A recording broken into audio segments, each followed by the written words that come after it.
welcome everybody to another episode of the Speedrun. To those watching on YouTube, a warm welcome. We are rated 1071 in 10-minute chess. Just a reminder that I've been kind of mixing up the time controls in this speedrun. We've done some 5+0 blitz and some 10+0, which is considered standard on chess.com or rapid, as it is called now. So therefore, our ratings are different. That's why you shouldn't be shocked. If I'm playing 10-minute, our rating is a little bit lower. Today, we're going to go slow down a little bit and play some more 10-minute to get that rating up. Scotty from Colombia. And we start with e4, and immediately we face d5. That was pre-moved. So clearly our opponent plays d5 against everything. And we're facing another Scandi. Queen takes d5. We've had a couple of Scandis so far in the speedrun. And the queen returns to d8.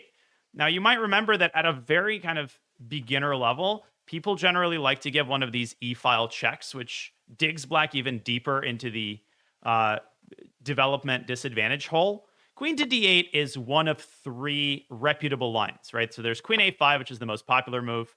There's queen to d6, which got really, really popular at some point, and leads to very sharp positions, but is now considered a very dubious line. And queen to d8 is an underrated weapon that people just assume is really bad. Like, why would you do this? But if black follows it up correctly, it's actually not that easy for white to prove a big advantage. But this is still not an opening that I recommend to newer players and to even to intermediate players. I just don't see the appeal. So we start with d4, as we do against all other queen moves. We start out with d4, grabbing control of the center, and typically black plays knight f6. Knight c6 is already a huge mistake.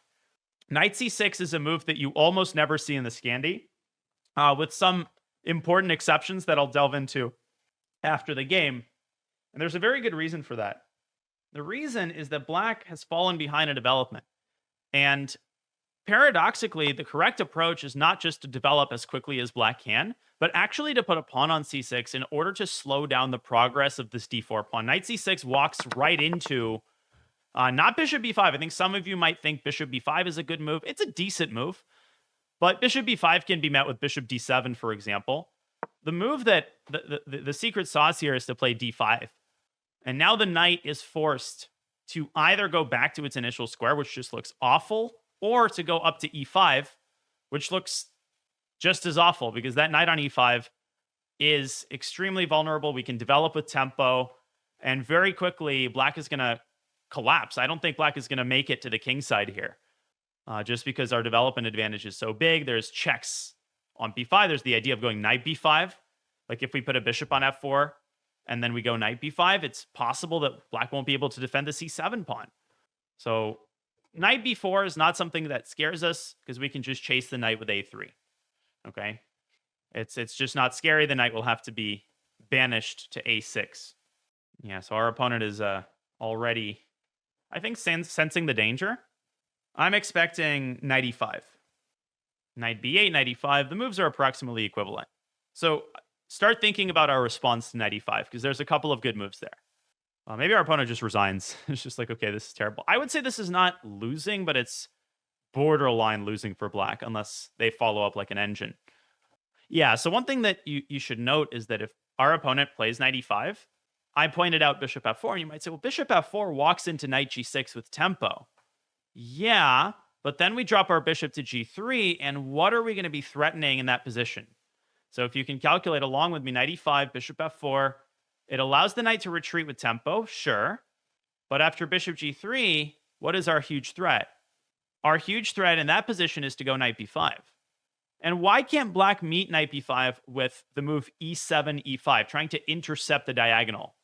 This is an important detail. Like if black ever plays e5 in any of these positions, you need to remember you have an en passant. So that is why this pawn is so effective. Knight b4 is our opponent's choice. a3 is a no-brainer. Don't go queen d4. This is a very common blunder. I see newer players make this blunder. Queen d4 abandons the pawn on c2, walks into a family fork. And now the big question. Do we want to take on a6? Now, bishop b5 is even more tempting and just as ineffective. Bishop b5, bishop d7 just helps our opponent develop. Now, this is not an essential decision, right? This is not a decision that is going to really change the course of the game. You can take on a6 and ruin black's pawn structure, but I tend to be biased in favor of not giving up assets in order to damage pawn structure, especially because we have this move in our pocket. If black plays knight c5 and spends another move with their knight, I only encourage that. So I don't think it's worth rushing with bishop a6. Let's keep this move in reserve and play it if and only if there's a clearer purpose to it than just ruining black's pawn structure. Okay, so let's continue developing. We can play bishop f4, but let's follow the rule knights before bishops. Let's get the knight out. Just develop. No, bishop e3 would be a poor move because there's no need for us to stop knight c5. We are, in fact, encouraging our opponent to just shuffle with the same piece for the entire game, bishop g4. And now we get into the realm of cool tactics.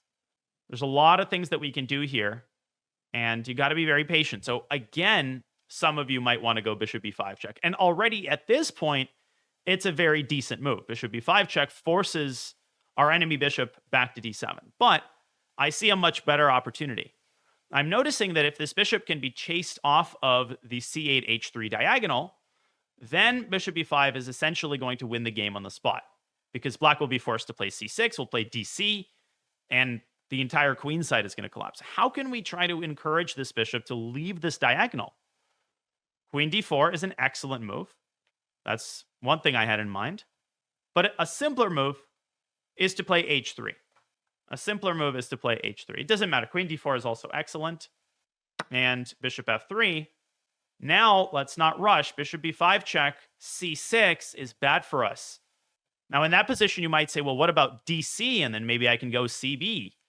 But that's basically playing hope chess. Bishop b5, c6, dc. You lose the game because black can play bishop takes c6. So, again, your first instinct should be to play simple chess. And you should only go for the complicated tactics if you think there's a need for that. Queen to d6. So here our strategy is to continue developing with tempo. At this point, bishop b5 check is a no-brainer because black is forced to move the king away, and then queen takes f7 is also possible. This is game over. If black plays c6, we play dc. Yeah, queen f7. We don't have to play queen f7. It's not forced. We can play bishop f4. Everything is winning here. But if there is a pawn and you can grab it, and it also threatens checkmate two different ways, yeah, why not? So knight h6 walks into queen e8. I think the only move is knight f6. Our opponent plays it.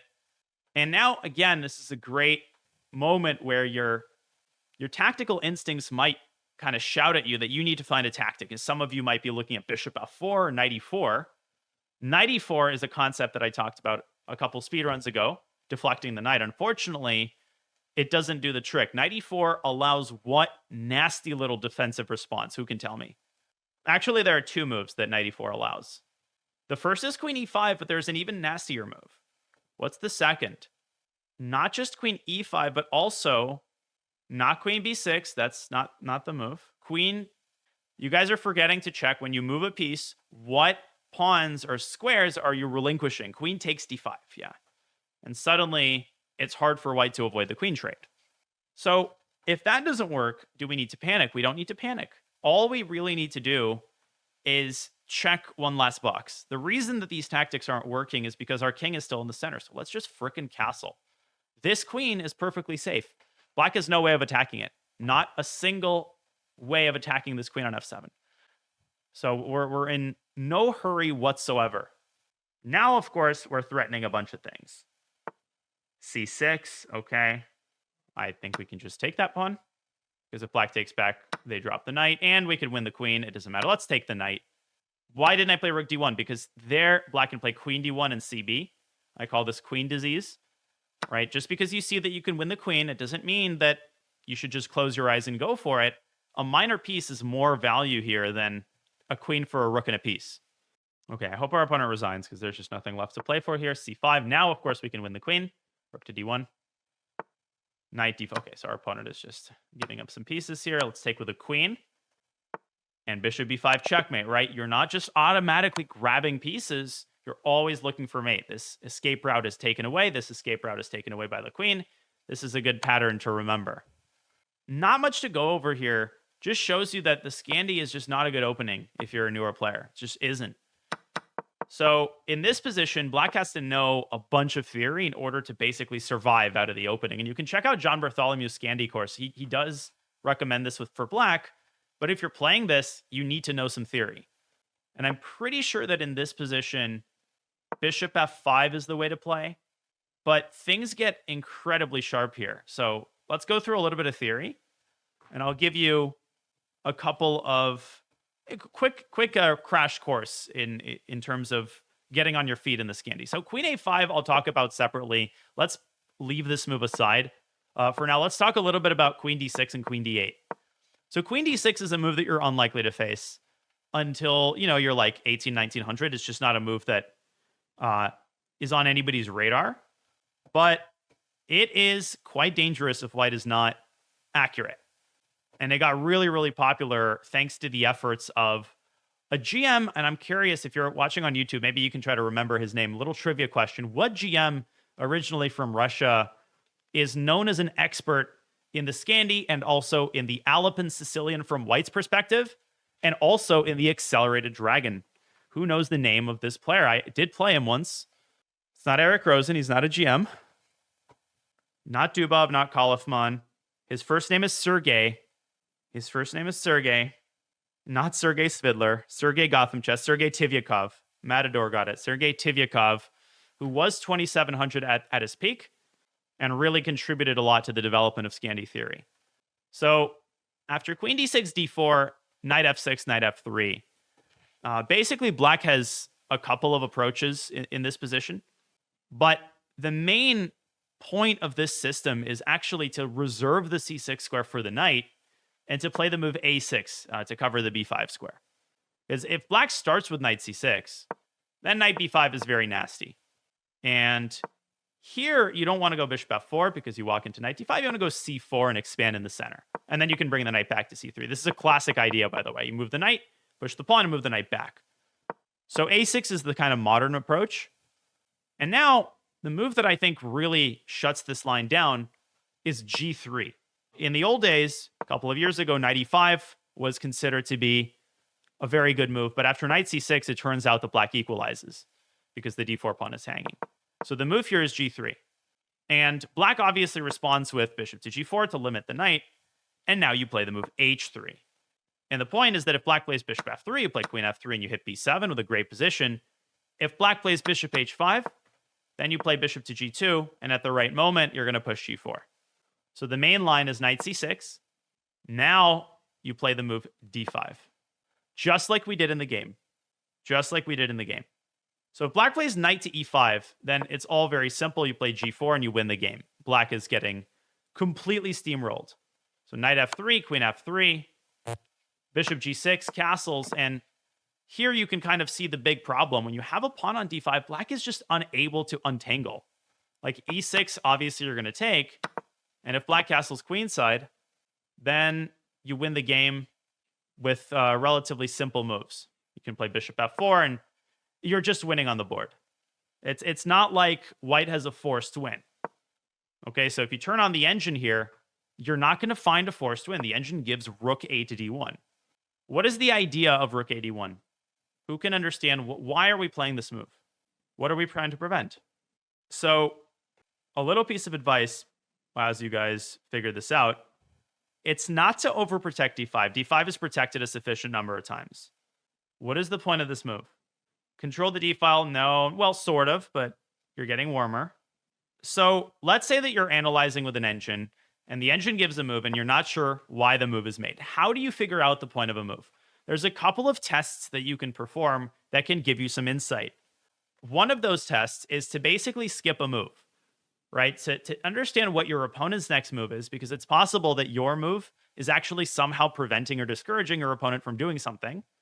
So I played the move king h1, and the eval went down because of the move e5. And now it's almost immediately clear what the point of rook 81 is. After you take en passant, and black plays fe6, black somehow gets the bishop out and limits white's advantage. The point is prophylaxis. Now if black plays e5, right, let's test the same move here. We can play en passant. And if black plays en passant, or if black takes back, we have queen b7 check.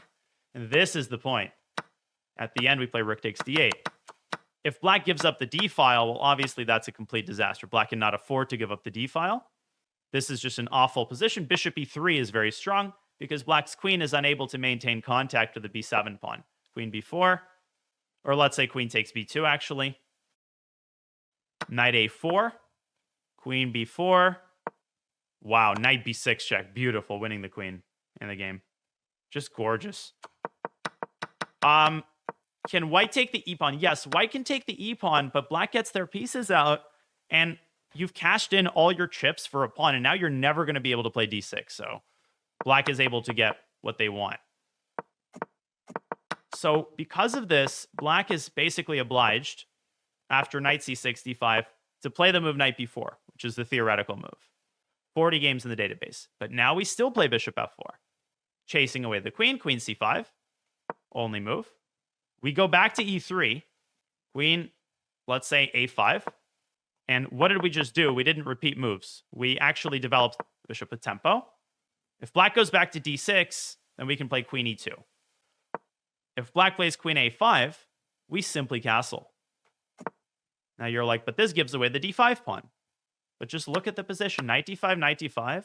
If black plays knight d5, we play bishop d2, and we get this massive initiative that's actually really, really cool. So let's say black plays queen c5. Now it's time for c4, chasing away the knight. If black takes on c4, we'll get to that in a second. If black plays knight b6, you basically force black to take c4. And everything boils down to two factors. The first is the lack of kingside development. Black cannot play an open center position without a kingside. The second factor is the power of this bishop on g2. Right, so anytime black does manage to castle queenside, this bishop is going to be a beast. So of course black is going to take on c4. Now we play g4, liberating the knight from the pin. We bring the rook into the game and sacking another pawn. And after queen a2, we play the move knight e5. And we're winning. Black is getting sliced up in the center. So for example, e6, trade on g6, and queen c2. And this is where my line ends. What are we threatening? We're threatening rook a1, winning the queen. There is nothing that black can do about it other than giving up a minor piece. Boom. So that, ladies and gentlemen, is, in a small nutshell, how to refute the a6 variation. The last thing I'll say, queen d5, we still play queen e2 followed by g4, and a lot of the basic ideas are the same, like e6, we can go g4, bishop g6, and now knight back to d2, winning the b7 pawn. Okay, and by the way, queen b5 doesn't actually help. Even in the endgame, black is basically getting checkmated. I mean, just look at this. Okay, that's enough on the theoretical component of queen d6. There's so much more that I could be talking about, but this gives you a brief overview. The most important thing to remember is this g3 idea. Queen to d8, d4. In this position, black's main move is knight f6. And after knight f3, as I said, the main move is bishop g4. And here again, you play h3. Black takes on f3 and plays c6. Sorry, this is actually the main line. I was saying bishop f5 earlier. And probably a move like bishop e3 gives white a big advantage. The engine actually gives g4, which is a very rare move. The engine always wants to sack this d4 pawn to open up the d file. It's pretty amazing, and then get quick development. And if queen b4, wow, bishop d2, that is not a move I would ever come up with. The point is that if black takes, you have rook b1 and rook b7 with a win. So obviously black's not going to do that. Black's going to drop back to b6. And now you're just going to castle queenside and play g5 and get a huge attack. Okay, so that's kind of the bottom line. Our opponent played knight c6. I'm sure we're going to face this line again. And after d5, the game is essentially over. So knight b4 exacerbates the situation. Probably black should play knight e5. But, I mean, this position just looks awful for black. Awful. Knight f6, we have knight b5. And for newer players, what is our response to knight takes d5? Last question. Queen d5. Queen d5. Classic trick. Knight c7, winning a piece. Yeah, so our opponent went knight b4. Remember, we are patient. We didn't take on a6 immediately. h3, preparing bishop b5. And the rest was very simple. We take f7. We make a simple calm move. And we take all of our opponent's pieces. So knight c6 was was the problem. Next game.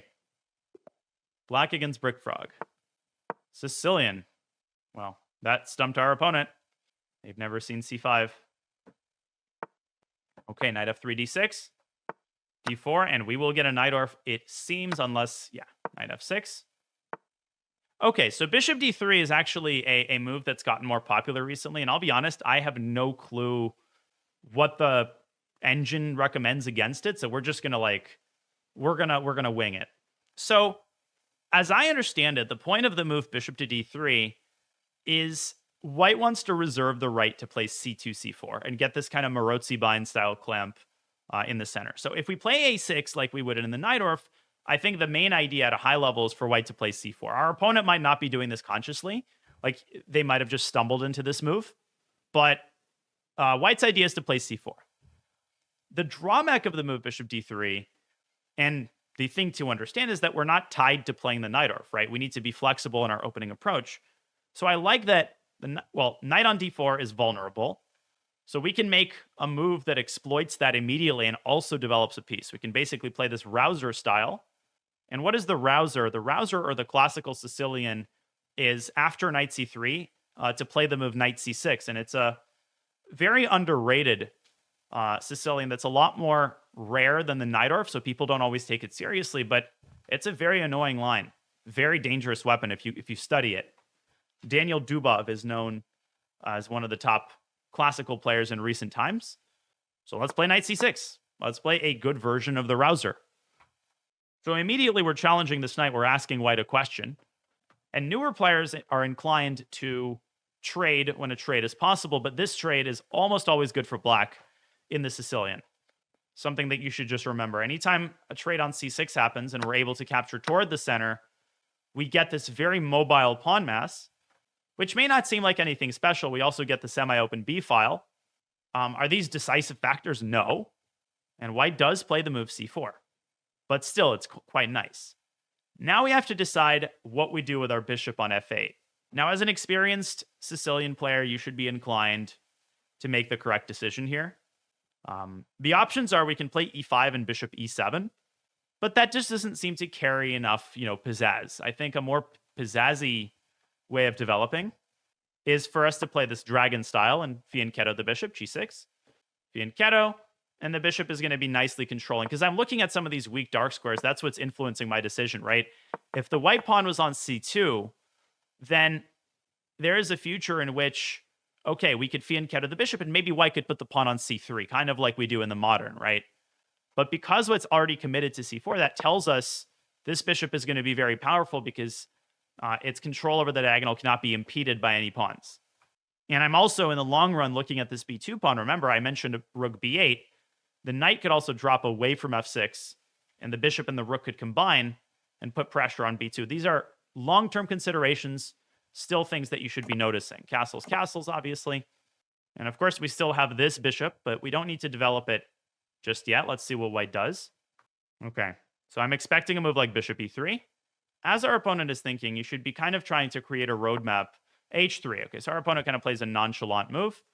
Typically, when this move is played, bishop e3 is being prepared because our opponent might be worried about knight g4, which is actually a very, very advanced approach. So we've got a couple of easy moves that we could make, and we can make them really in any order. In terms of deciding where to develop this bishop, in one of the first speedruns I played the accelerated dragon. So if you have watched those speedrun videos, you should already be inclined to put the bishop on the correct square. The pawn on c4 is a long-term target, so bishop to e6 is not a move that you're probably used to playing. It may seem awkward to you to block the e-pawn, but it's actually the best square for the bishop. But I wouldn't do that just yet, because maybe we also want to go bishop to a6 with the same idea. We don't know yet exactly where this bishop belongs, so let's make some other improving moves and try to wait for white to put their cards on the table. So what are some other improving moves that we could make? Well, one thing that we could do is we could make it hard for white to develop this bishop, right? So what you're looking for are moves that don't carry a lot of risk and that very clearly improve your position. So I like the move rook to b8, putting the rook on the semi-open file. Probably white is going to go rook b1, but then we've already created some pressure on this pawn, and white's rook is going to be very passive. If white plays b3, white walks into a tactic, which is very, very thematic in these types of positions. In terms of where to put, okay, queen a4, but this move is very risky. This move is very risky because this queen can easily be targeted by a couple of maneuvers. So immediately I'm noticing that a knight on c5 would be a really big deal. So the move knight d7 comes to mind. But you might say, what about the c6 pawn? Well, that drops a piece to knight e5. So calculate along with me. Knight d7, queen c6, knight e5, queen d5, and then we deploy the bishop, and white never has queen d4 because of the discovery against the queen. But after knight d7, white can play queen takes a7. And there we get into some complicated tactics. The question is, are those tactics necessary? Really, they're not necessary because we have easy ways that we can defend these two pawns and dodge the need for complex tactics. The move I'm looking at is queen c7.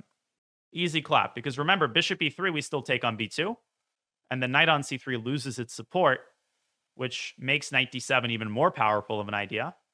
If white spends a tempo on rook b1, then we are in time to get our knight to c5. So b4, okay. Interesting move. Okay, so first of all, we have a tactic here. First of all, we have a tactic. And second of all, we have a tactic. We just have a tactic. Now, don't automatically go knight d7. You have to evaluate how your opponent's move impacts the position. Knight d7 is not a bad move, but knight takes e4 is the money move that you should be looking at here. A very important detail. Knight e4, knight e4. We play bishop takes a1, right? What if white plays bishop h6 in that position? Is there a way for us to save both the rook and the bishop on a1? This is a key detail. Knight e4, bishop takes rook, bishop h6. We drop the bishop back to g7, exactly. And you might say, well, what about, are we afraid to lose the fianchettoed bishop? No, because at that point we'll be up in exchange, and white's queen is on the opposite side of the board. So I don't see a reason why we can't take on e4. If white takes with the bishop, then we play bishop c3. After the game, I'm going to show you that this move should never be played automatically. And in some cases, there's some hidden dangers associated with this type of tactic. So we take on c3 and rook b1. We have won a pawn. We have won a pawn, but now the c6 pawn is hanging. That's definitely a pawn we would like to defend. And c5 is a thought, but that allows white to play b5 and build a little pawn wedge. I don't see any reason for us to do that. I think bishop d7 is perfectly acceptable. It also sets up potential discoveries against the queen.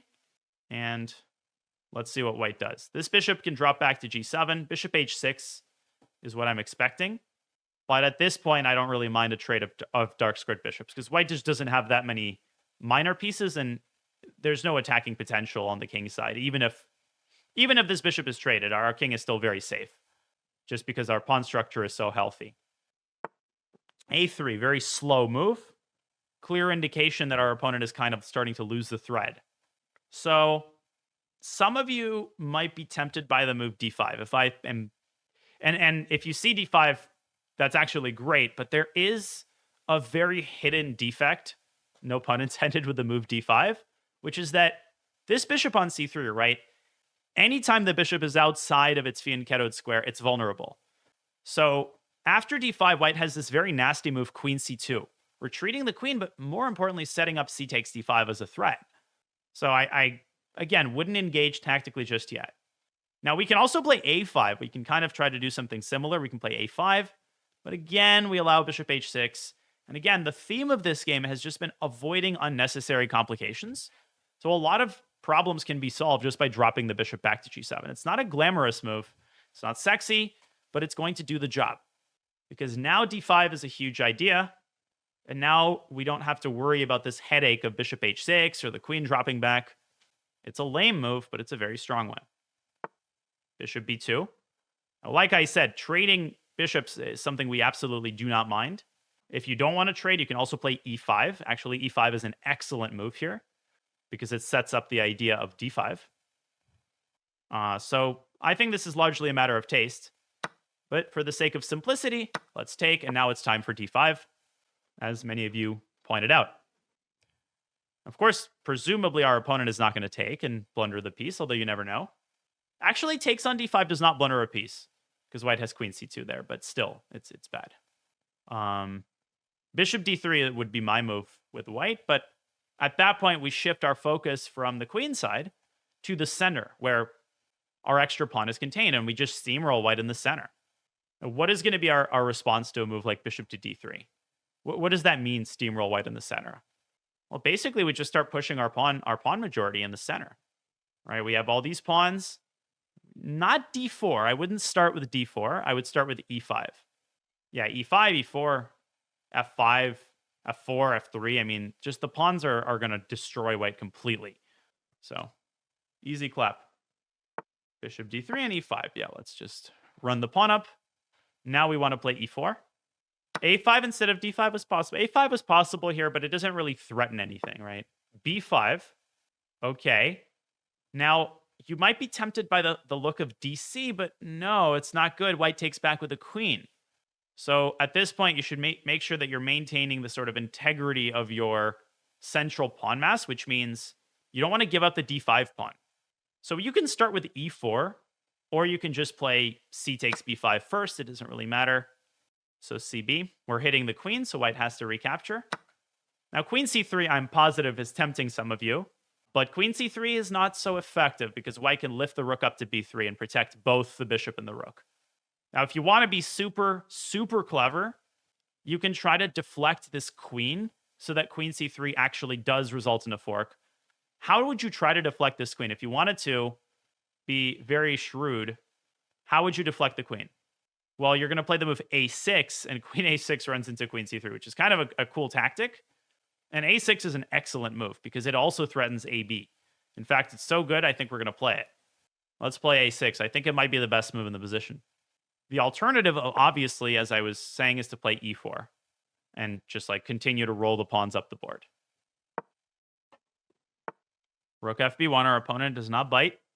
Okay, so now, again, many roads lead to Rome, but I think it might be a good time to play e4. It's also not forced. Okay, I think I have a good approach in mind. Let's play ab, and now I want to make life as difficult as possible for our opponent. So some of you might be saying, well, let's simplify. But the more you simplify, the harder the win becomes. I like to move bishop f5 here in order to chase away one of the rooks and then make sure that this bishop is still pinned to the other rook. No, our opponent is playing very well. Very, very, very well. I'll have to speed up. Now, at this point, which of these pawns do we want to push? Well, e4 doesn't really make much sense anymore. d4 makes a lot more sense because this is the passed pawn. We don't want to obstruct the diagonal for our bishop, but let's see where white puts this rook. Let's see where white puts this rook. Because if white plays rook e1, okay, rook d1. So again, queen c3, very tempting move, queen c3. And actually, queen c3 might be crushing here. Queen c3, rook b3. But then we drop our queen back and threatening bishop c2. No, this has to be, at the very least, very strong. But maybe queen c3, queen b4. So I'm going to avoid that and just go d4 for the time being, keeping our options open. Right, so queen c3 I didn't play because white has queen b4. And if we trade queens, the rook is on a defended square. Rook to d2. Okay. All right. Well, I like the look of delivering a check. I also like the look of queen c3 now. I love the look of queen c3 now because the queen is on a protected square and we have a gorgeous tactic. Well, rook b3 also just blunders this other rook, but queen b3, the reason I like this so much is because the d pawn is protecting the queen. So anytime white offers a queen trade, we actually don't have to move our queen anywhere because the trade would result in a fork against these two rooks. We can continue pushing our pawns, but I'm going to chill on d4 for the time being. And we're threatening lots of cool things. We're threatening to deflect this bishop, right? At this point, what you should be noticing is that the rook on b2 is attacked twice, potentially, and only defended once. I say attacked twice. It's attacked once currently, but if this bishop moves away, it will be attacked twice. So we're threatening bishop d7. And for extra credit, do you see another way to do the same thing? Using a secondary deflection. So bishop d7 is one threat. What's the other? Not just bishop d7, but also bishop to d3. Also a threat, because rook d3 gives up the rook. Okay, so queen a6. What does our opponent want? Our opponent wants to play a4 and protect this bishop. Very nice move. Wow. I need to speed up here. So I'm going to combine ideas, right? I'm going to go e4. I'm going to go e4. Now, you're like, well, you just said that you're not going to do this. But in combination with d4, my idea is just to push e3 and win the game. And eventually, if you huff and you puff and you blow on white's position enough, something is going to give. White is going to lose some material here. So let's take with a pawn. And let's not forget about our old ideas. Let's not forget about our old ideas. All right, so what was the old idea? It was to deflect this rook. It was to deflect the bishop, that is. So now it's great time for bishop to d3. Great time for that move. Bang. And we win. Very smooth. If white plays rook e3, at this point, you should notice that the king is incredibly vulnerable, so you should be looking for forks. There, you don't have to look very deeply. Take another rook, and that's it. Beautiful. And kudos to our opponent. Played very well. That was a high-level game. Yeah, I mean, sometimes you run into like 11, 1200s are damn good.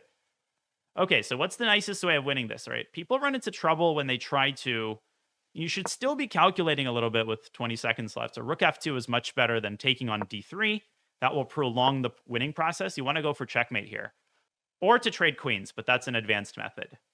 Okay, queen to d6. If you can win this bishop, that's what you want to do, right? If you can win material, you make the task easier. You can win the bishop using another pin, rook d2. And that's it. We can also play queen f2. Queen f3 is a move. Queen f3 is a lovely move.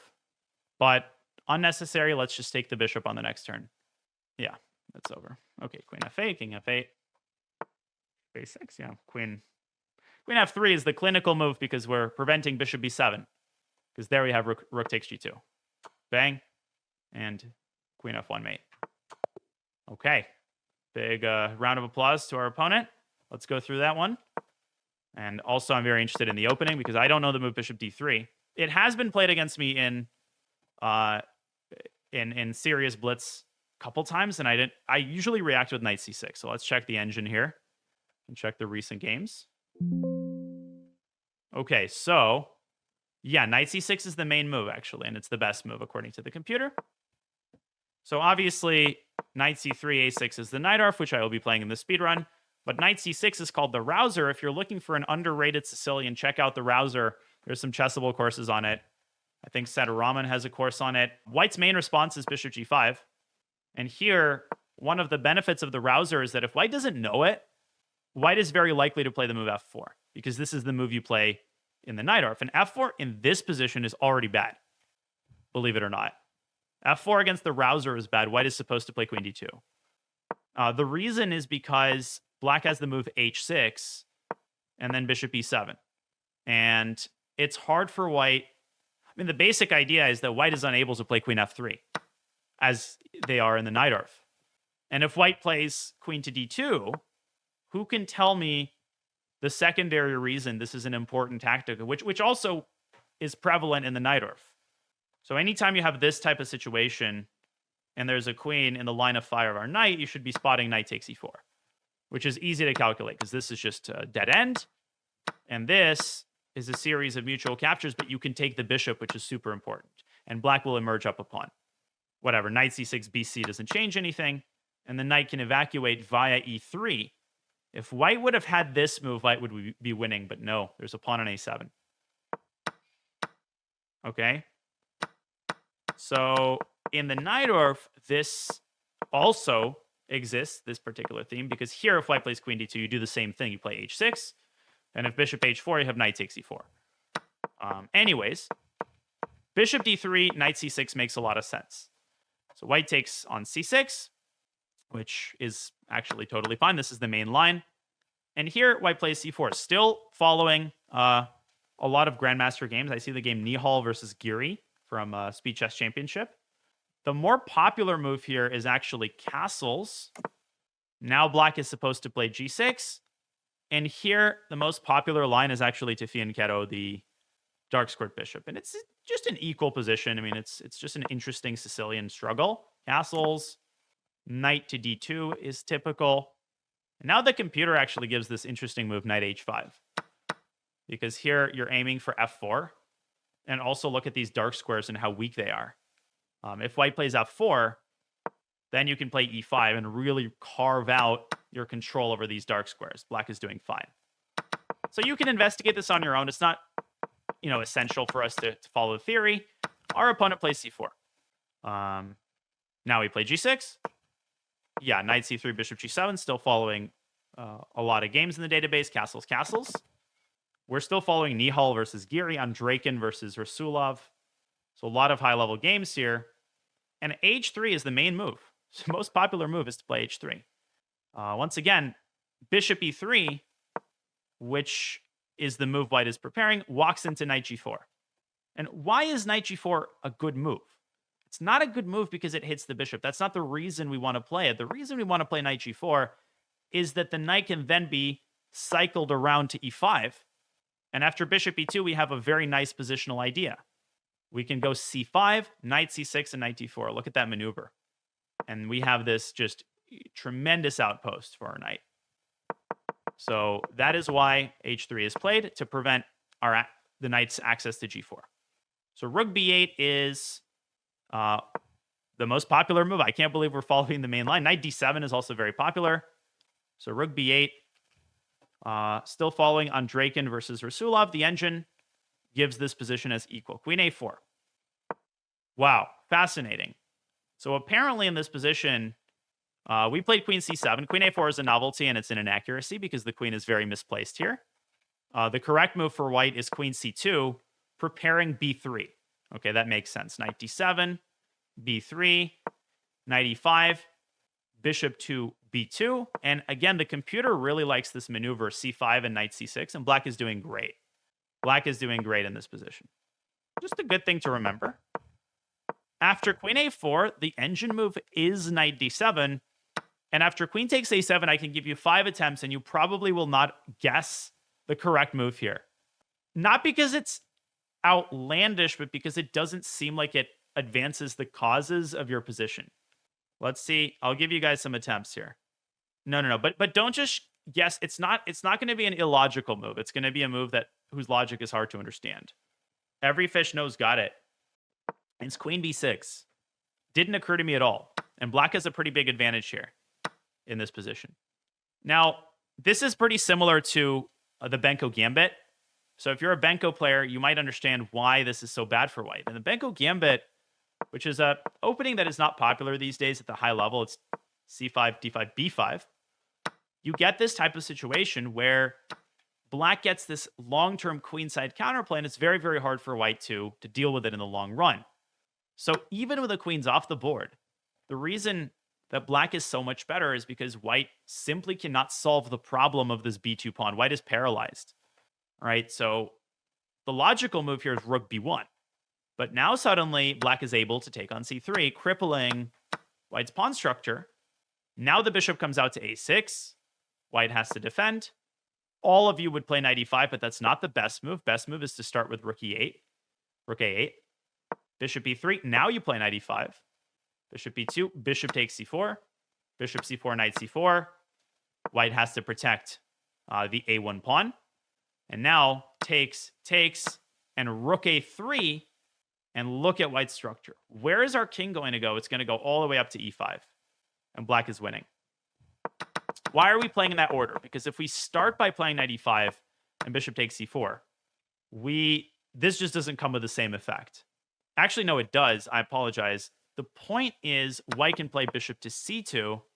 And even though, yeah, black is still better here. You can just win a pawn like this. But rook a8 is a really nice patient move. Setting up the concept of taking on a2 with the rook. So in any case, that's the reason rook b1 is bad. If white is not playing rook b1, what is white doing? Knight a4. Well, that walks into rook b4. Knight d1, maybe. But that's incredibly passive. And again, you can play bishop a6. So your initiative is just massive, even in the endgame. So it's a good lesson that trading queens does not always dampen the initiative, especially in the Sicilian when your minor pieces are this active. Kind of a cool little detail, but we played queen c7. I don't think this was a bad move. And our opponent blunders with b4. So knight takes e4. Have to be very careful when we make this move. Bishop takes e4. Bishop takes e3. And we simply win a pawn. rook b1, bishop to d7, a3, and bishop back to g7. So again, I didn't want to go d5 because of queen c2, hitting the bishop. And this is the worst type of position to get, where you give up your fianchettoed bishop and you allow opposite colored bishops, which favors the attacker. So avoiding complications with bishop g7, trading bishops. Now, obviously, white has the most awkward type of bishop, and d5, easy clap. And now expanding in the center, trading, and we made this cute move a6. Also possible was e4. Queen a6, queen c3 is the idea, and white has no way to protect both of these at the same time. Rook b1, ab, bishop b5, and bishop f5.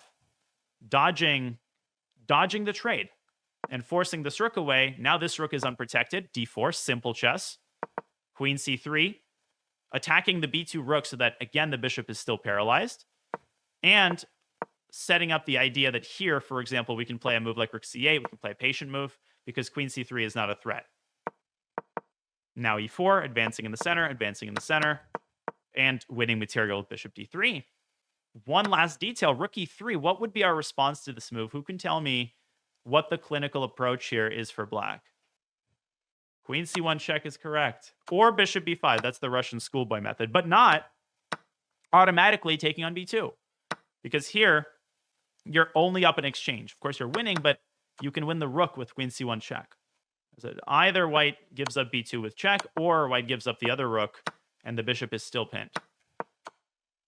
Bishop b5 is also possible because you can just win a piece and convert a piece in the endgame. And that's basically all I have to say about this game. I wanted to point out one thing, which is that you should be very careful about this type of tactic with knight takes e4. It's not always as good as it looks. Okay, so here's a good example of a theoretical line that is now discredited. This is not the best example, but it's what I have for off the top of my head. It'll help you understand, I think.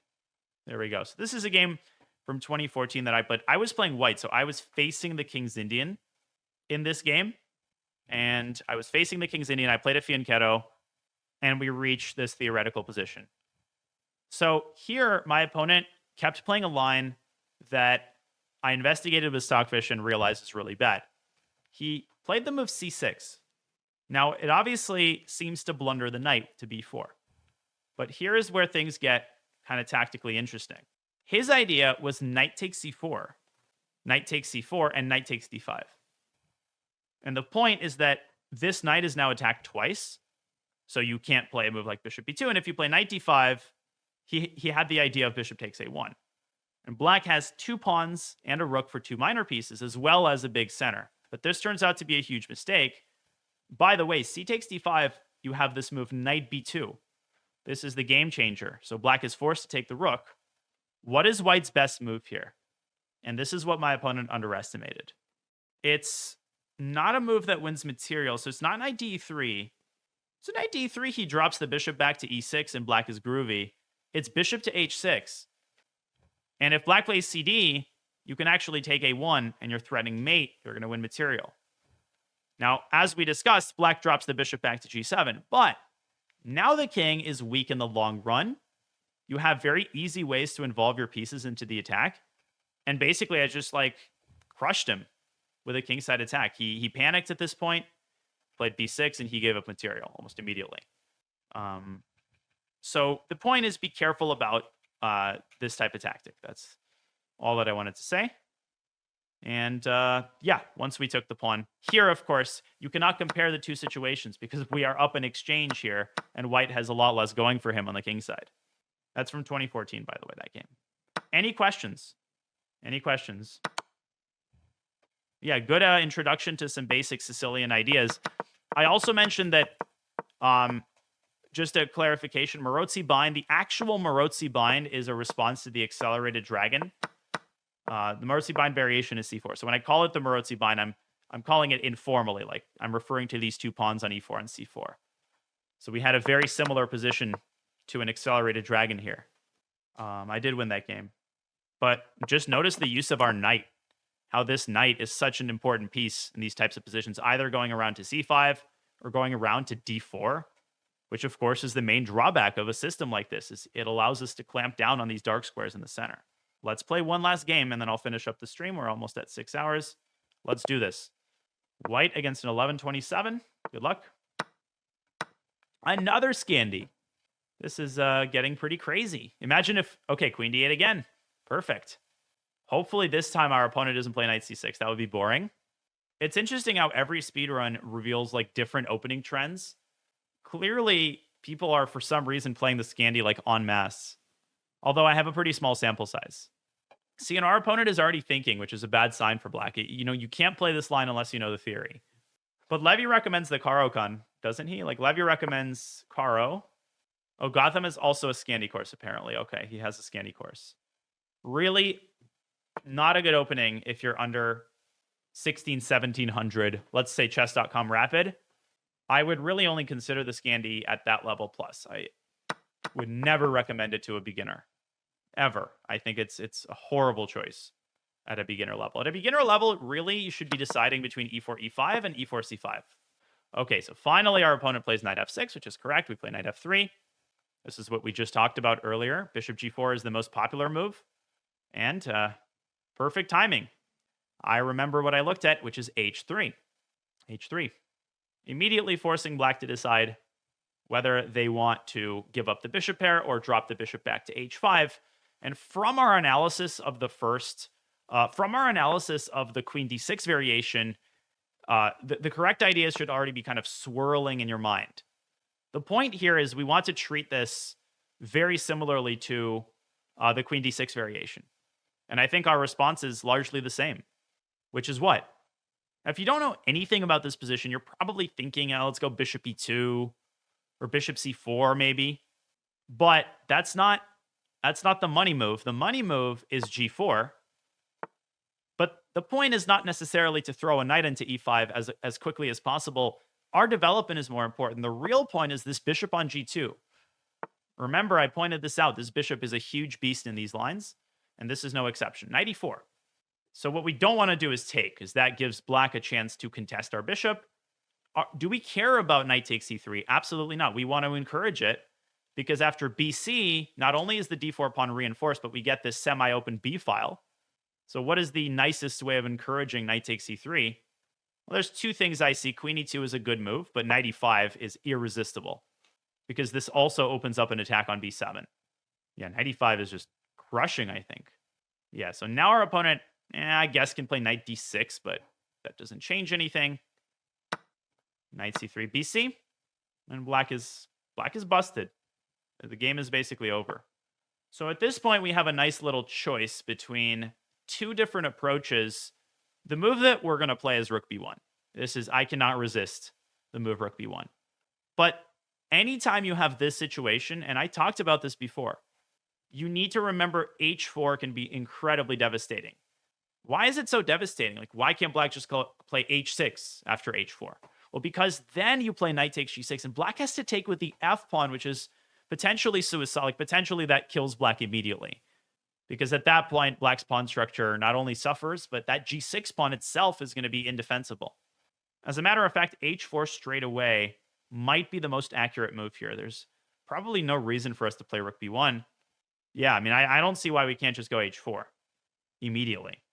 There is a line there that I had to calculate, but I just calculated it. Let's go h4. The line that, if you want to watch on YouTube, maybe you should pause the video and try to figure out the move knight d7. That is actually a tricky and very concrete line. f6 encourages us to win the game. And now as a follow-up, you should be looking at this g6 pawn, and your mouth should be watering because this pawn can be attacked several different ways. And the most obvious way to attack it is obviously to bring the queen up to d3, for starters, hitting the pawn. Black can't play rook h6, that's protected. g5 doesn't help. The point is not to win the pawn. Okay, that's a nice byproduct, but the real point is to drive this king out to the center of the board where we're going to checkmate it. Obviously, this is a move that you can just play automatically. You can also play h takes g5. There's no rush to give this check, but let's do it anyway. And here, again, it's largely a matter of taste how you choose to convert this. My Russian coach would recommend hg. right? HG, just secure, cash the extra pawn, you're good to go. But there's a lot of ways that we could approach this in order to deliver checkmate as quickly as possible. I see a couple of good moves. One is to play rook b1. And just this move on the opposite side of the board at the right moment can be super effective. Broadly speaking, what is the rule that you want to follow when there's a king like this on d7? You want to open up the center. And so the move d5 should also be kind of on your general radar. There's a lot of approaches here. A lot of approaches. But I'm going to start with rook b1. We're going to just throw this move in. And if black plays king c8, we might just play h takes g5 and clear the tension on the king side. b5. Awesome. More weaknesses that we can attack. Now the move should be screaming your name. It's not rook b5, right? Some of you are probably tempted by rook b5 and bishop a8, but are you really trying to aim for pawns here? So not a4. I'm not really tempted by a4. I'm tempted by Nimzovich's rule, right? When there's a pawn chain, you want to attack the base of the pawn chain to make it collapse. So the move d5 now is absolutely crushing because c6 is collapsing, and once c6 collapses, the whole position collapses. Okay, very common theme to do this kind of thing, to provoke a pawn move and then attack the base of the pawn chain. Okay, so here we can play DC check, but let's be clinical. Do we want to rush with that move? Do we want to rush with that move? I wouldn't. I would hold the tension. If we want to win this clinically, I would start with a check on f5. Okay, the king goes back to e8. I was not expecting that. I was expecting king c7. This opens up the potential for DC. We can even play hg. I mean, everything is winning here. Everything is winning. My choice in a classical game would probably be hg. This is the simplest move. DC is also good. I can't even decide. DC, hg, everything is crushing. Let's just go DC. Let's just go DC. Now, be careful. Queen d1. That's not mate, but you have to notice, right? Anytime you capture a pawn, these types of mates are easy to miss when you're just crushing and you think you're totally safe. Chess is a cruel game. So if black had a bishop on h5, I'm always paying attention to what files are opened when I capture a pawn. Okay, so what do we do now? Well, now again we have a pretty vast choice. We can play hg, we can play rook b5, but essentially I'm trying to win material here. I'm not really trying to deliver mate. So if we see a forced way to win material, we want to go for it. And I see a forced way to win material, which is to play rook b5 for starters. Knight c6 is going to happen. And again, we can play hg at any moment and trade rooks and win easily. Just eliminate this rook. But let's say that you wanted to win by winning material. What can you target here? Well, the knight on c6 is obviously very vulnerable. It's pinned by the bishop. Yeah, rook c5, easy clap. Hitting the knight cannot be protected. That's it. The game is over. You might say, well, what about e6? Well, e6, we just play queen e6 and we win. Now, of course, we can play bishop c6. Check. That's it. King d8, rook d5. We win more material, and we deliver checkmate on d7. Yeah, GG. And we're over 1100. So, again, even though our opponent knew a little bit more theory in the Scandi, this line is just too dangerous. Why would you subject yourself to this at this level? So let me just double check the theory. According to the computer, after knight e5, white is borderline winning. Actually, after bishop g2, sorry. Yeah, bishop g2, we can play knight e5. Bishop g2 is good. Apparently, the only move to maintain chances is c6, but now we still play knight e5. e6, yeah, h4, and the game is over. In what other opening, you might ask, is this idea prevalent? Well, in the Jobava London, right? I have a course on the Jobava London. This knight e5, h4 idea is probably the most important idea in the entire opening. And one example is, okay, let's say bishop f4, bishop f5, e3. Okay, let's say, for example, black plays a6, knight f3, e6, knight e5 is very strong. And the most commonly missed trick, black just plays a move like c6 and misses g4. Remember, bishop e4, f3, that's important. Bishop g6, h4, black is busted. Because black has to play this move, and then black has to play this move, and now you can set up the discovery against the king. I've won a lot of games like that. So this is a pretty prevalent idea in a lot of openings, including the Scandi. Yeah, c6, knight e5, Black has to play knight bd7. And now you should not play h4. h4 here would be a terrible blunder, because after the queen trade, black can take on g4. So here we need to make the patient move queen e2, getting the queen out of the d file. Knight e5 de. And after knight d7, who can tell me the best move for white? This is a very thematic move. It should be made automatically. This is a move you should just make without any calculation at all. It should be instinctual for you to make this move. Yeah, e6 is correct. Just e6. And after fe, what would you do in this position? This is the more instructive moment. How would you proceed? How would you proceed? I just want to see how people are thinking here. So if you're screaming for queen e6, then you've misunderstood the point of the move e6. If you're screaming for e6. Yeah, a lot of you are saying essentially the right idea. The point of e6 is actually to bury black's king side. And queen e6 helps black untangle the king side by getting the other e-pawn out of the way. So the correct move is just to develop with bishop e3. And then castle queenside, and black is busted. Okay, bishop e3. And let's say black plays, I don't know, e5, castle queenside, and just look at how bad black's position is. Then we can double on the d file, and we're crushing. Some of you were suggesting the right idea, but bishop g5 I don't like quite as much as bishop e3 because why would you walk into, you're walking into queen a5. And bishop f4, you're walking to e5. So pawn f4 is unnecessary because e5 is not a threat. Development is more important. Okay, so this is a super important concept here. After our opponent allowed this, I think the game is basically over. And the only thing I wanted to talk about is knight to d7, h5 is an important line to calculate because at first sight, it seems like we're allowing the queen trade, but king d1. And the move that I had to see in this position, hopefully you were able to spot it, is bishop to d2, self-pinning. Okay? And the bishop is trapped. If black had one extra move, he would be able to play bishop g5 and win the piece back, but he's not in time. We can move the king out of the pin. So this was important to calculate. Black played f6, and at this point, the game is completely over. This is totally winning. Yeah, I mean, king f7, we can play bishop e4. We can play h5 and just establish the g6 square for our queen, but you can analyze the rest on your own. Everything was pretty clear-cut. Rook b1 playing on both sides of the board and now attacking the base of the pawn chain. Yeah, takes. And, of course, the main rule when you're playing for checkmate, don't forget you can win the game by winning material. So rook c5, that's how you find a move like that quickly. Why didn't he play queen e5 at the end? Where? I mean, queen e5, our rook is protecting that square. Okay, I think you have earned one more game. I've got the energy for one last game. Let's see if we can make it quick. Let's end with a 5-minute game because we have a slightly higher rating in 5-minute. We are playing a 1500, and we have the white pieces once again. Okay, so here we will get another Gleck system, hopefully.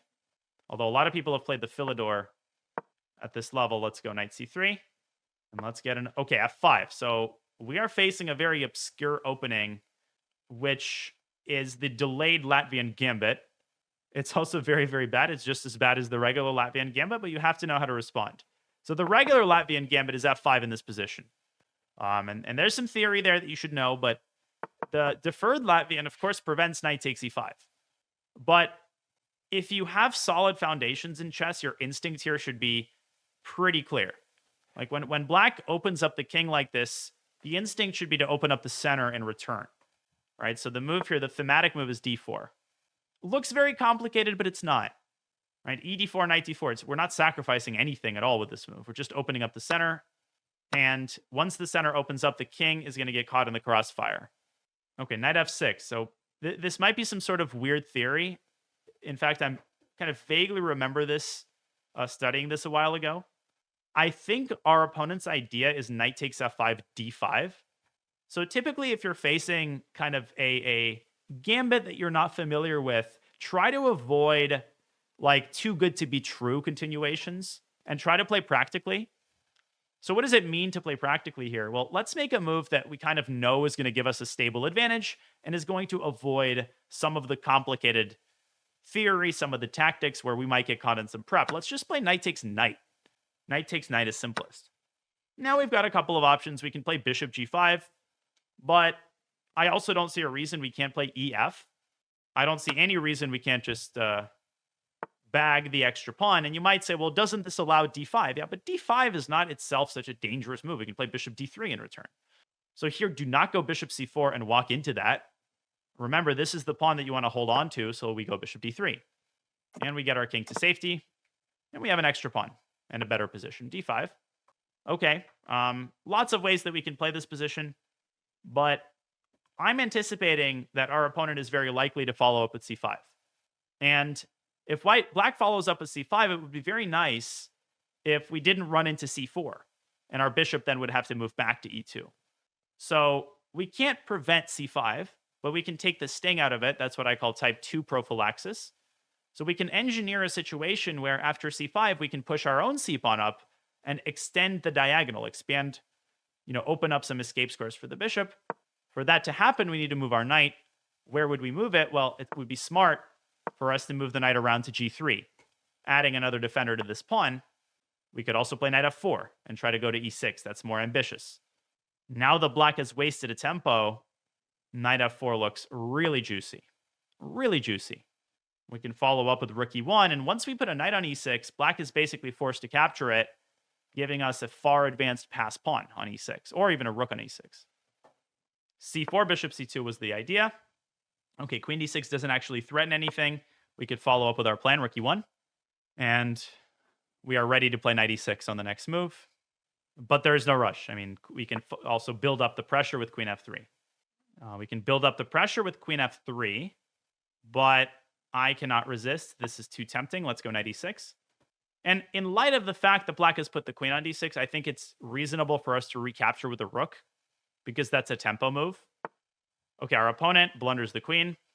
Obviously, this knight on e6 is strong, not just because it's an outpost, but also because it's protecting the f4 square and allowing the bishop to slide in, and the queen is trapped. Bang, the game is over.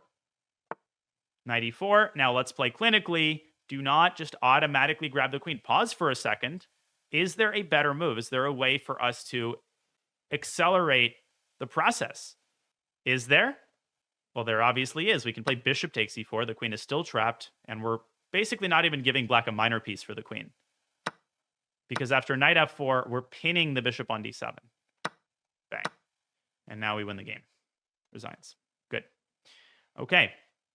So you're going to run into these gambits from time to time, and if you've played a game like this and you've run into an opening sideline that you don't know, just do yourself a favor and spend 5-10 minutes analyzing with the engine under the opening explorer.